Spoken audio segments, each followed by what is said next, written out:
5000 से ज्यादा पिंक वर्दी में जवान, 100 ब्लैक कैट कमांडो।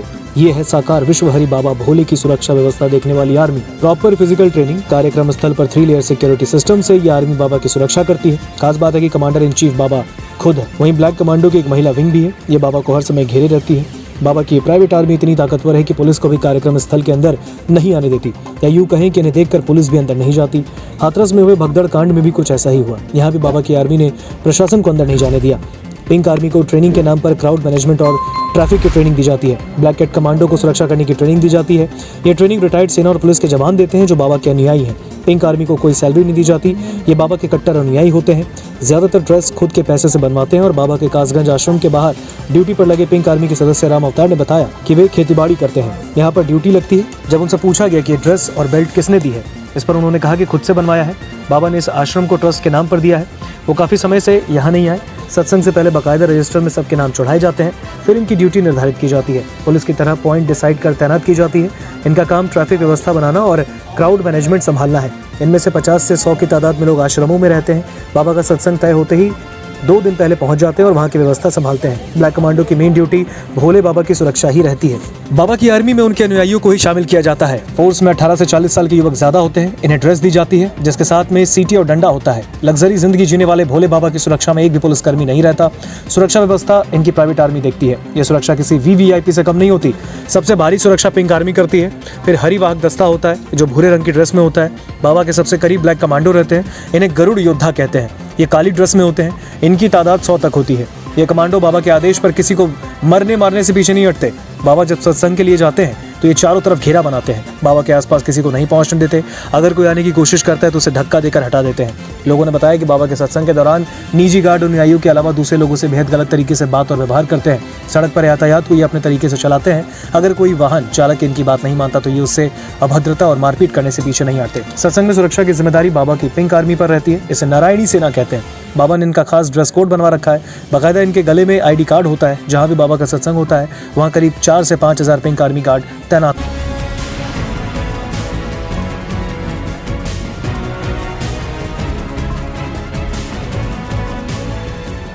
हाथरस भगदड़ हादसे पर हर दिन नया अपडेट सामने आ रहा है। अब पता चला है कि मुख्य आरोपी देव प्रकाश मधुकर, जिस पर 1 लाख रुपए का इनाम रखा गया था, उसे शुक्रवार को गिरफ्तार कर लिया गया है।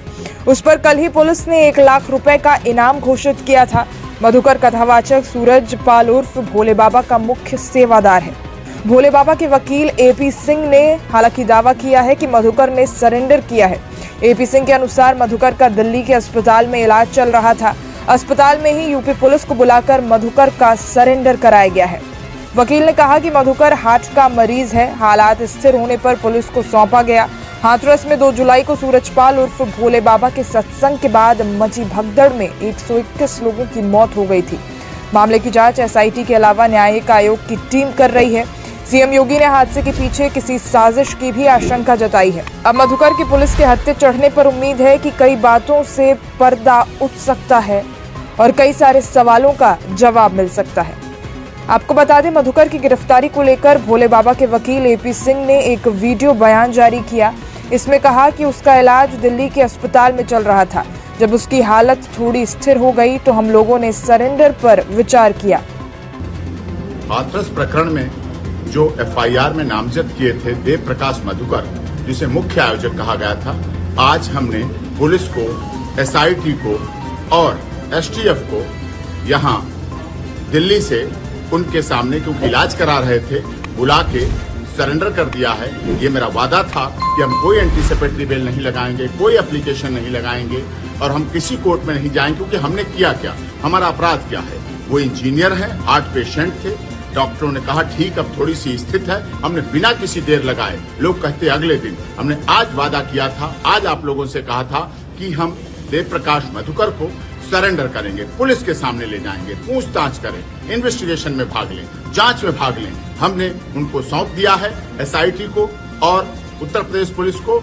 अब वो पूरी जांच कर लें, स्टेटमेंट कर लें, बयान कर लें, रिकॉर्ड कर लें। अब ये उनकी अपनी इच्छा है। हाँ, उनका स्वास्थ्य ध्यान रखा जाए, हार्ट पेशेंट है, कोई चीज उनके साथ गलत ना हो, ये मेरा इसीलिए मैंने कोर्ट में सरेंडर नहीं किया, मैंने कहीं एप्लीकेशन नहीं लगाई, कोई एंटीसिपेटरी बेल नहीं लगाई, जिससे कि ये माना जाता कि हम बचना चाहते हैं, हम छुपना चाहते हैं, हम अपने को डर रहे हैं, हमारे बच्चे, हमारा परिवार, हमारी बहनें, हमारे लोग मारे गए। इसलिए मैं आपको, मीडिया ने हमारा जो सहयोग किया, हमारा साथ दिया, उनको भी हम धन्यवाद करते हैं और हम ये बात आपको बता रहे हैं और आपसे शेयर कर रहे हैं, जिससे कोई कंट्रोवर्सी ना कहे कि कहाँ है, क्या है, भाग गए हैं, नहीं भाग गए। कहीं भागे नहीं थे, कहीं नहीं गए थे, अच्छा इलाज कराने के लिए आए। अब स्थिति स्टेबल है, खतरा नहीं है, लेकिन फिर भी उनका इलाज कराया जाए। और हमने वेद प्रकाश मधुकर को उन्हें एसटीएफ और उत्तर प्रदेश पुलिस को बता के, बुला के सौंप दिया, क्योंकि हम नहीं चाहते कोई इनाम वाली बात हो, कोई किसी में बाधा हो, जिससे बाद में लोग कोई इनाम की बात कहें, कोई कुछ कहें। अब उनसे पूछताछ हो ले और गहन पूछताछ जिस तरह से करनी है, और जो एंटी सोशल एलिमेंट्स हैं उनके बारे में भी मधुकर बताएंगे और जानकारी देंगे। एपी सिंह ने कहा कि वो इंजीनियर हैं और हार्ट के मरीज हैं। जब डॉक्टर ने कहा कि वो थोड़ा ठीक हैं, तो हम लोगों ने बिना देर किए यूपी पुलिस को सूचना दे दी। वकील ने कहा कि हमने सुबह ही बताया था कि हम जांच में भाग लेंगे, पुलिस की हर तरह से हम मदद के लिए तैयार हैं। अपने वादे को पूरा करते हुए यूपी पुलिस के सामने सरेंडर करा दिया है। हमने मधुकर को यूपी पुलिस को सौंप दिया है, वो जांच कर लें, उनका बयान ले लें। ये भी कहा कि मधुकर भागे नहीं थे, वो कहीं फरार भी नहीं हुए थे, उनकी हालत ठीक नहीं थी, इसलिए इलाज के लिए दिल्ली के अस्पताल में भर्ती कराया गया था। गौरतलब है कि 131 लोगों की मौत के बाद दर्ज हुई पहली एफआईआर में मधुकर को ही पुलिस ने घटना का मुख्य आरोपी बताया था। प्रारंभिक जांच में सेवादारों को ही घटना के लिए दोषी माना गया है। एफआईआर के बाद ही मधुकर की तलाश में छापेमारी शुरू हो गई थी। उसकी गिरफ्तारी के लिए ही गैर जमानती वारंट भी निकाला गया था। पुलिस महानिरीक्षक अलीगढ़ रेंज शलभ माथुर ने गुरुवार को हाथरस पुलिस लाइन में मीडिया से बात करते हुए कहा था कि समागम यानी सत्संग के प्रभारी देव प्रकाश मधुकर के नाम पर सत्संग के लिए अनुमति मांगी गई थी। हाथरस पुलिस ने एफआईआर में मधुकर को ही मुख्य आरोपी के तौर पर नामजद किया था। उसकी फरारी के कारण गिरफ्तारी पर 1 लाख रुपए का इनाम घोषित किया गया था।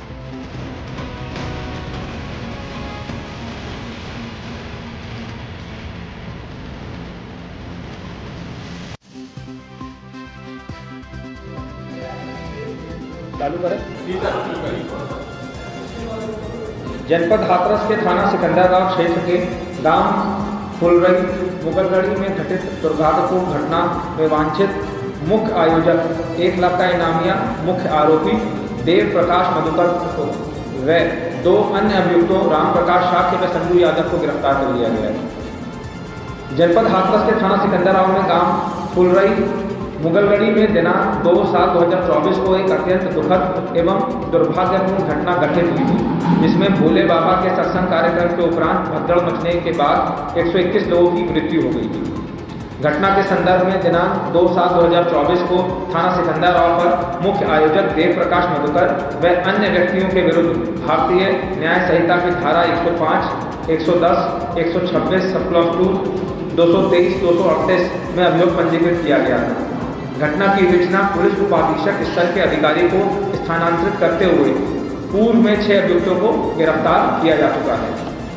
इस घटना के मुख्य आरोपी देव प्रकाश मधुकर की गिरफ्तारी हेतु तमाम प्रयास विफल होने के पश्चात अपर पुलिस महानिदेशक आगरा द्वारा दिनांक 4/7/2024 को 1 लाख रुपए का इनाम घोषित किया गया था।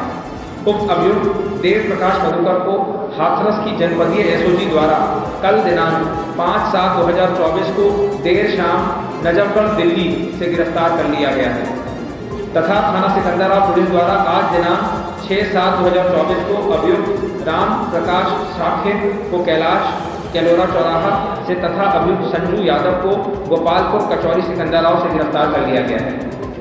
प्रारंभिक पूछताछ पर अभियुक्त देव प्रकाश मधुकर द्वारा अवगत कराया गया है कि वह जनपद एटा में वर्ष 2010 से मनरेगा में जूनियर इंजीनियर के पद पे संविदा पर कार्यरत है। वह इस संगठन से वर्षों से जुड़ा हुआ है और इस संगठन के कार्यक्रम आयोजित कराना तथा संगठन के लिए फंड इकट्ठा करने का काम करता है। वह दिनांक 2/7/2024 को ग्राम फुलरई में आयोजित सत्संग के कार्यक्रम का मुख्य आयोजक था तथा इस कार्यक्रम की अनुमति उन्हीं ही दी थी। इस प्रकार अभियुक्त देव प्रकाश मधुकर को इस घटना के बारे में दो भूमिकाएं इनकी सामने आ रही हैं। पहली भूमिका मुख्य आयोजक के रूप में और दूसरी भूमिका फंड रेजर के रूप में। उक्त भूमिका उक्त अभियुक्त तथा इसके निर्देशन में कार्य कर रहे सेवादार एवं समिति के बंदी की सत्संग के पंडाल के आसपास बैरिकेडिंग, प्रवेश द्वार, निकास द्वार, बैठने की व्यवस्था, पार्किंग में अन्य सुविधाओं की संपूर्ण जिम्मेदारी थी। अभियुक्त देव प्रकाश एवं अन्य सेवादारों द्वारा पुलिस प्रशासन को कार्यक्रम स्थल के अंदर किसी भी तरीके के हस्तक्षेप से रोका जाता था। उक्त कार्यक्रम स्थल पर इनके सेवादार तरह तरह की वेशभूषा में, कमांडोज की ड्रेस में सारी व्यवस्थाएं देखते थे। कार्यक्रम स्थल पर किसी भी व्यक्ति की वीडियोग्राफी अथवा फोटोग्राफी करने से रोका जाता था। इस प्रकार उक्त व्यवस्था को सही तरीके से नहीं किया गया एवं प्रशासन द्वारा निर्गत अनुमति पत्र में वर्णित अनेक शर्तों का उल्लंघन करते हुए यातायात व्यवस्था इत्यादि को प्रभावित किया गया। पूछताछ से यह भी स्पष्ट हुआ है कि इनके द्वारा भीड़ को संभालने का कोई प्रयास नहीं किया गया तथा सभी मौके से फरार हो गए। इस प्रकार इस अभियुक्त एवं अभियुक्त के निर्देशन के कार्य कर रहे सेवादारों, जिनमें 6 सेवादारों को गिरफ्तार किया जा चुका है, द्वारा अव्यवस्था फैलाई गई, जिसके चलते घटना घटी और कहीं जाने गई। पूछताछ में यह भी प्रकाश में आया है कि इनके और इनके सेवादारों द्वारा प्रवचनकर्ता की गाड़ी को भीड़ के बीच से निकाला गया, जबकि इनको इस तथ्य की जानकारी थी कि भीड़ से निकालने के समय चरण रज के लिए भगदड़ मचने से भयानक दुर्घटना हो सकती है। इसके अतिरिक्त यह तथ्य भी गहराई से जांच की जा रही है कि इस घटना के आयोजन सेवादारों द्वारा किसी के कहने या किसी के दुष्प्रेरित करने से तो ये नहीं कराई गई है एवं आवश्यकता अनुसार गिरफ्तार सेवादार आयोजकों को पुलिस कस्टडी रिमांड में लेकर पूछताछ की जाएगी। अब इनका दूसरा रोल आता है फंड रेजर के रूप में, एक आयोजक के रूप में। अभियुक्त देव प्रकाश मधुकर इस संगठन में काफ़ी दिनों से जुड़े हुए हैं और संगठन के फंड रेजर का काम करते थे और संगठन को संचालित करना तथा सत्संग इत्यादि करने के लिए पैसा इकट्ठा किया करते थे। पूछताछ से यह भी पता चला है कि विगत कुछ समय पूर्व कुछ राजनीतिक दलों द्वारा इनको संपर्क किया गया था। फंड इकट्ठा करने के संबंध में गहराई से जांच की जा रही है कि कहीं किसी तरीके के कार्यक्रम में इनके संसाधन कोई राजनीतिक पार्टी के द्वारा पोषित तो नहीं करे जा रहे हैं। अब तक की पूछताछ से ऐसा प्रतीत हो रहा है कि कोई राजनीतिक दल अपने राजनीतिक व निजी स्वार्थ के लिए इनसे जुड़ रहा है। अभियुक्त देव प्रकाश मधुकर से जुड़े समस्त बैंक खाते, चल अचल संपत्ति, मनी ट्रेल इत्यादि की जांच की जा रही है, जिसमें आवश्यकता अनुसार जो भी एजेंसियां हैं उनसे सहयोग दिया जाएगा। सर, इसके बाद से क्या कुछ रिकवरी हुई है? पहला सवाल, राजनीतिक दल कौन से हैं जिनके संपर्क में हुए? मधुकर की गिरफ्तारी है। मधुकर की गिरफ्तारी दिल्ली से करी गई है, नजस्कर से करी गई है, कल देर शाम करी गई और हाथरस पुलिस ने करी है। राजनीतिक दल की जिनकी बात करें, किस किस पार्टी ने संपर्क किया? पहला। दूसरा ये कि इसके पास से रिकवरी क्या हुई है और इसके बैंक खाते वगैरह आपने चेक? अभी इनके बैंक खाते वगैरह चेक करे जा रहे हैं और इनकी मनी ट्रेल निकाली जा रही है। उसके बाद जो भी राजनीतिक दल अपने निजी या राजनीतिक कारणों से इनसे जुड़ रहा है, उनके खिलाफ कठोरतम से कठोरतम कार्रवाई की जाएगी।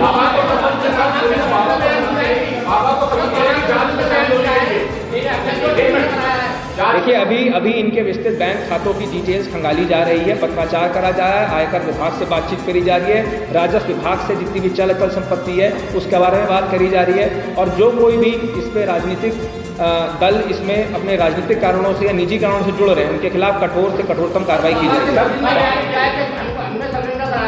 नहीं, ये हाथरस पुलिस की टीम ने इनको दिल्ली से नजफगढ़ से कल देर शाम पकड़ा।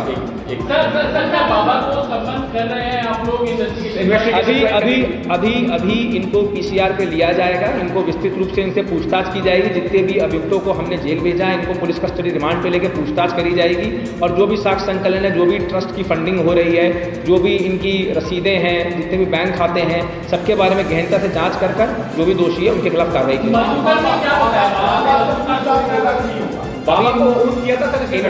इनको पीसीआर पे लेके जो भी आगे ये बताएंगे उसमें आगे कार्रवाई की जाएगी। सर, जब घटना हुई तो उसके बाद क्या मधुकर ने बाबा को फोन करके 11 मिनट बाद? अभी इसके बारे में इनको पीसीआर लेके तब बातचीत होगी। इनके सीडीआर का खंगाले जा रहे हैं, इनकी जो भी आईपीडीआर है, सीडीआर से उनको खंगाला जा रहा है और उसके बाद जो भी बाबा का भी अभी इनकी लोकेशन ट्रेस कर रही है। हमारी सर्विलेंस टीम लगी हुई है। जो भी इनके कॉल डेटा रिकॉर्ड्स हैं उनको खंगाला जा रहा है, वो विवेचना के पार्ट है। सर एक सवाल और, वकील ये बोलते हैं कि बीमार थे क्या कुछ मेडिकल हिस्ट्री निकल कर? सर मेडिकल हिस्ट्री निकल के आई है सामने। अभी तक इनको गिरफ्तार करा गया, इनको कहीं अस्पताल से गिरफ्तार नहीं करा गया, दिल्ली में इनको नजफगढ़ से रास्ते से गिरफ्तार करा गया है और हाथरस पुलिस की एसओजी टीम नहीं गिरफ्तार करा। सर 2 मिनट दे दीजिएगा सर। तो मुख्य आरोपी देव प्रकाश मधुकर को गिरफ्तार किया गया है। ये यूपी पुलिस का साफ तौर पर कहना है। अब से कुछ देर पहले ही हाथरस हादसे को लेकर यहां यूपी पुलिस की प्रेस कॉन्फ्रेंस, जिसमें देव प्रकाश मधुकर की गिरफ्तारी को लेकर साफ किया और कहा है कि दिल्ली के नजफगढ़ रोड से उसको गिरफ्तार किया गया है और किस तरह से जिस दिन सत्संग चल रहा था किस तरह से नियमों की अनदेखी हुई है ये पूछताछ में पता चला है। तो देव प्रकाश मधुकर पर 1 लाख रुपए का इनाम रखा गया था। नियमों की अनदेखी हुई है जिसकी वजह से वहां पर भीड़ को ये नहीं संभाल पाए और फरार हो गए। तो देव प्रकाश मधुकर पर आगे अब ये है उसको रिमांड पर लिया जाएगा, कोर्ट में उसको पेश किया जाएगा। साथ ही जो मधुकर से जुड़े जो तमाम बैंक अकाउंट्स है, जो भी चल अचल संपत्ति है, यहाँ पर अब उसको लेकर यहाँ जांच की जाएगी। और साथ ही एक बहुत बड़ी बात यहाँ पर की राजनीतिक दलों के जुड़ाव को लेकर, जो भी राजनीतिक दल पूर्व में अपने निजी किसी भी कारण से इस इन आयोजकों से या बाबाओं के संपर्क में रहा है तो उस पर भी ठोस कार्रवाई की जाएगी। आज सोशल मीडिया से लेकर आपके चलते फिरते जीवन में भी पत्रकारिता के बुरे दौर की चर्चा होती है, क्योंकि जिन लोगों पर सूचना देने की जिम्मेदारी है वो आपके लिए नहीं बल्कि कॉरपोरेट और सरकारों को फायदा पहुंचाने में लग गए हैं। विज्ञापन मॉडल को खारिज कर आप इस बीमारी को दूर कर सकते हैं और अपने नारे को बुलंद कीजिए। मेरे खर्च पर आजाद है खबरें।